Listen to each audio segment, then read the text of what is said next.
শিক্ষা মন্ত্রণালয় থেকে তোমাদের যে নতুন এসএসসি রুটিন প্রকাশ করেছে এটা বাতিলের দাবি আমি জানাচ্ছি। আমার দাবির সাথে কারা একমত না অবশ্যই কমেন্টে তুমি গঠনমূলক সমালোচনা করতে পারো।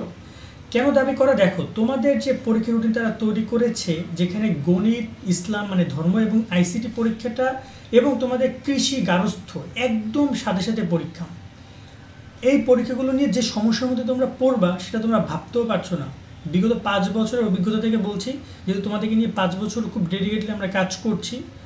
রুটিনটা পরিবর্তন করার দাবিটা আমি জানাচ্ছি এবং তোমাদেরকে কেন কারণগুলো বলবো। তার সাথে মাদ্রাসার রুটিন নিয়ে অনেকে প্রশ্ন করছিল যে মাদ্রাসায় তো 20 তারিখে পরীক্ষা আছে বাংলা প্রথম পত্র, তাহলে মাদ্রাসার রুটিন কেন পরিবর্তন করলো না। তা আমি চেষ্টা করবো এই ভিডিওতে পুরো বিষয়টা এক্সপ্লেন করার। তোমরা অবশ্যই তোমাদের পুরো ভিডিও দেখে মতামত জানিও। মাদ্রাসা বিষয়টা পুরোপুরি আগে এক্সপ্লেন করে দেখো। রুটিন 20 তারিখে যে গণিত পরীক্ষা তোমাদের জেনারেলে 9টা সাধারণ শিক্ষা বোর্ডে হওয়ার কথা ছিল, যেটা তারা 21 তারিখে করে দিয়েছে। এটার একমাত্র কারণ ছিল 20 তারিখে ইস্টার সানডে মানে খ্রিস্টানদের ধর্মীয় উৎসব একটা আছে, তাই সেক্ষেত্রে মাদ্রাসা যারা পর ওরা তো কেউ খ্রিস্টান না, ওরা সবাই মুসলমান, যার কারণে মাদ্রাসার ব্যাপারটা পুরো বাদ।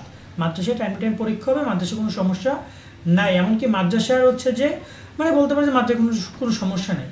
দ্বিতীয়ত যে আমরা বিষয় নিয়ে কথা বলছিলাম সেটা হচ্ছে যে তোমাদের রুটিন পরিবর্তন, রুটিন বাতিল দাবি নিয়ে। তোমাদের রুটিন, চট্টগ্রাম বোর্ড একটা রুটিন প্রকাশ করেছিল কিছুদিন আগে। তোমাদের খেয়াল আছে যে ভিডিওটা আমরা করেছিলাম, চট্টগ্রাম শিক্ষা বোর্ডের ওয়েবসাইটে রুটিন পাবলিশ করেছিল যে তারা গণিত পরীক্ষাটা 20 তারিখের পরিবর্তে তারা ওইটা 20 এপ্রিলের পরিবর্তে 20 মে না 18 মে নিয়েছে, মানে একদম সবার শেষে পরীক্ষা নিয়েছে। ওই রুটিনটা কিন্তু আমার কাছে খুব ভালো লেগেছিল, কারণ গণিত পরীক্ষায় পর্যাপ্ত বন্ধ দরকার। ওই সময় 5 দিন বন্ধ ছিল, এখন 17 তারিখ থেকে 21 তারিখ 18, 19, 20 3 দিন বন্ধ পাচ্ছ তোমরা। 3 দিন তোমার ইস্টার সানডে রয়েছে, ঠিক আছে 20 তারিখ আপনি পরীক্ষা নিয়েন না, ওকে, কিন্তু এই কারণে এই যে 21 তারিখ পুরো পরীক্ষাটা রাখা 3 দিন পরে, 3 দিনে শিক্ষার্থীরা গণিতে প্রিপারেশন নিতে পারবে। গণিতের জন্য 3 দিন পারফেক্ট টাইম। কিন্তু ভাই এরপরে ধর্ম কি? ধর্মটা কি একটা পরীক্ষা না? এই পরীক্ষার রেজাল্ট কি তোমার মূল মার্কশিটে যোগ হবে না? অবশ্যই হবে। এখানে যে A+ পাবা, যে ভালো রেজাল্ট করবা, যে খারাপ রেজাল্ট করবা, সেটার ইফেক্ট অনেক বড়।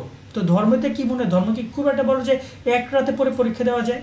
মেনে নিলাম ধর্মের ব্যাপারটা, আইসিটি এত টাফ একটা সাবজেক্ট, সেখানে তোমাকে এমসিকিউ পড়ার জন্য একটা রাত কি মানে মানে যথেষ্ট? আমার কাছে মনে হয় না যথেষ্ট। আরও অন্তপক্ষে আইসিটিতে একদিন বন্ধ উচিত ছিল, তারা সেটা দেয় না। দিন আবার পরের দিনই পরীক্ষা হচ্ছে কৃষি, গার্হস্থ্য, যাদের কৃষি রয়েছে। কৃষি কোনোভাবে একটাদের মধ্যে সম্ভব না। কৃষি অনেক বড় একটা বই, অনেক কিছু পড়তে হয়, সম্ভব না এক রাতের মধ্যে কৃষি কমপ্লিট করা। এক রাতের মধ্যে 3টা সাবজেক্ট, ধর্ম, আইসিটি আর হচ্ছে কৃষি, 3টা সাবজেক্ট এক রাতের মধ্যে কীভাবে কমপ্লিট করে তারপর পরের দিন পরীক্ষা দেওয়া সম্ভব? একদম ডে বাই ডে গণিত, দেন তোমার এখানে ধর্ম, দেন আইসিটি, দেন কৃষি বা গার্হস্থ্য। মেনে নেওয়াটা অনেক টাফ। আমি এই জায়গায় বলবো যে রুটিনটা পরিবর্তন করা উচিত। তাহলে রুটিনটা কেমন হতে পারে? আমি একদম আমার জায়গা থেকে ওপিনিয়নটা দিচ্ছি, তোমরা তোমাদের জায়গায় ওপিনিয়ন দিতেই পারো। আমি জাস্ট এখানে গঠনমূলক সমালোচনা করছি এই রুটিনটার। তারা গণিত পরীক্ষাটা সবার শেষে নিয়ে যাওয়া হোক। তারা এই যে তোমার ধর্ম পরীক্ষাটা এবং হচ্ছে যে ধর্ম পরীক্ষাটা তারা দেখা যায় 21 তারিখে নিয়ে আসতে পারে, এবং আইসিটি পরীক্ষার মাঝখানে একদিন বন্ধ থাকতে পারে। যদি ধর্ম পরীক্ষা 22 তারিখের পরিবর্তে 21 তারিখ হয়, তাহলে কিন্তু সেখানে ধর্ম পরীক্ষা তুমি 3 দিন বন্ধ পাও। এবং তোমার এখানে আইসিটি পরীক্ষা যদি 22 তারিখে আসে, তাহলে তুমি আরও প্রায় 23 তারিখে যদি হয়, তাহলে তুমি 22 তারিখে একদিন বন্ধ পাচ্ছ। আর গার্হস্থ্য, কৃষিতে বন্ধ, ওই সময় তুমি দেখা যায় যে চাইলে একটু আগে থেকে প্রিপারেশন নিলে গণিত পরীক্ষার সময় এই যে 17 তারিখের পরে, ইংরেজির পরে তোমার জন্য হয়ে যাবে। এখন অন্তপক্ষে ইসলাম এবং আইসিটির রুটিনটা পরিবর্তন করে আমার মনে হয়। এবং গণিত পরীক্ষা সবার শেষে এই যে 13 তারিখে তোমার হচ্ছে বাংলা দ্বিতীয়, এখানে 15 তারিখ বা 18 তারিখে যেটা চট্টগ্রাম বোর্ড করেছিল 18 মে একদম সবার শেষ পরীক্ষাটা গণিত রেখেছিল, সেভাবে রুটিন হতে পারে। কারণ যদি 2, 4, 5 দিন পরীক্ষা পিছিয়ে যায়, এতে আহামরি খুব ক্ষতি হবে না, কিন্তু একদম মানে গলায় পরীক্ষা নিলে শিক্ষার্থীরা তো শ্বাস করতে পারবে না।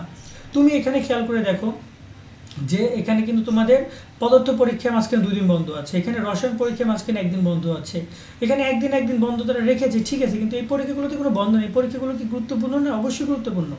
এই সাবজেক্টে ফেল করলে দেখা যাবে, রেজাল্ট খারাপ করলে, নাম্বার কম পাইলে তোমার মূল রেজাল্টে খারাপ আসে। অনেক শিক্ষার্থী A+ মিস করতে পারে এই যে টানা 3-4টা পরীক্ষার কারণে। টানা 4টা পরীক্ষা অনেকে দিতে পারবেন, অনেকে কনফিউজ হতে পারে, সমস্যার মধ্যে পড়তে পারে। তো এমন একটা রুটিন করা উচিত। দেখো আমি এখানে এই পয়েন্টে আরেকটা কথা বলবো, পাহাড়ি ছাত্র সংগঠনের দাবির কারণে তোমাদের বাংলা দ্বিতীয় পত্র রুটিন পরিবর্তন করেছে, যেটা 13 তারিখ হওয়ার কথা ছিল। খ্রিস্টান ধর্মাবলম্বীর কারণে 20 তারিখে রুটিন পরিবর্তন করেছে। কিন্তু তোমরা যদি এগুলো যৌক্তিক হয়, তোমরা যদি এটা নিয়ে কথা বলো, শিক্ষা মন্ত্রণালয়ের কাছে দাবি জানাও, তারা রুটিন পরিবর্তন করতে বাধ্য। কারণ এরকমই ছোটো ছোটো সংগঠন এসে তারা দাবি করবে, মানে এক একটা দাবি দিবে, রুটিন পরিবর্তন করবে, আর তোমাদের উপর সব চাপাই দিবে। এটা আসলে কোনো মানে ইসের মধ্যে পড়লো? দাবি করলো, তোমার দুবার চাপাই দিল, দাবি করলো, পরীক্ষা পিছিয়ে তোমরা তার ফল ভোগ করো। বিষয়টা এটা তো কোনো সমাধান হইল না।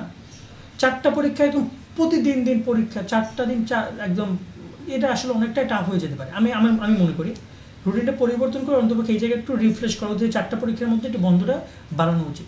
যাই হোক, এই হচ্ছে সম্পূর্ণ বিষয়গুলো। আজকের মতো আমরা এখানে বিদায় নিচ্ছি। তোমাদের মতামত অবশ্যই কমেন্টে জানিও। সকলে অনেক ভালো থাকবা। আল্লাহ হাফেজ।